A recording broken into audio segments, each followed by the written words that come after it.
kushingirira kune bundu dzuvani. Nai maitino. Mushe muri right. Anzi kusoso mu. Upakupo. Pamene pasito masito. Oh, nedzinofadza ka. Dzinofadza dzei. Akaenda ka. Hai, kuti mundine matambudziko. Matambudziko wei? Matambudziko kuti ndakafira. Mo matine dzinofadza mune shuwa ere? Mune shuwa ere? Dzinofadza manje idzi. Kuoneka sei? Kuoneka sei kutonge chibenza menu zvisha makati. Ayo ma.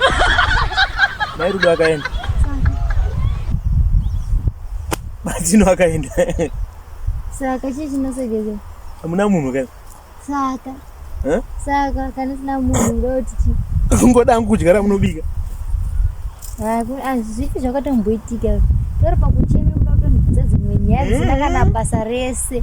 Mungangorambe mangofunga nemunhu akafa. Munhu akatofa akatokanganwa. Akutotamba atone shamwari dzezvipoko atone masawira. Kana basa kuti atone ka new girlfriend ngechipoko. Azvina basa nyangwe ina apa. Azvina basa. Asichimbondudza maiti. Nguya munoda kuita bonde mungaende kugowa here kuti munoita nabati. Kosa nditofunga kuita zvibonde. Tarisa zera renyu. Kana uchifunga zvekuda kuita zvibonde ndopa zvinouya. Mufunga mangu hamuna zvibonde. Mutobva mudondo.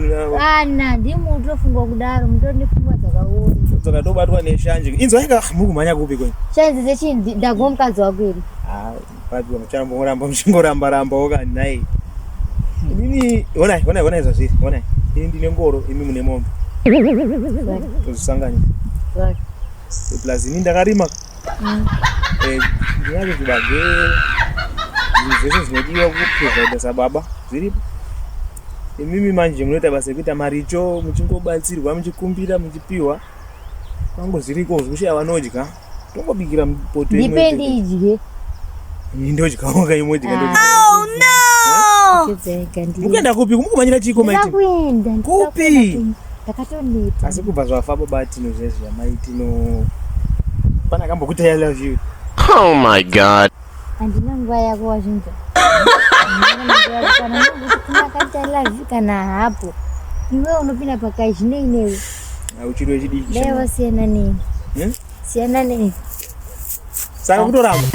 Andikuba. But ndine ngoro wani. Kozvipfuya vana vozvionera. Maitino.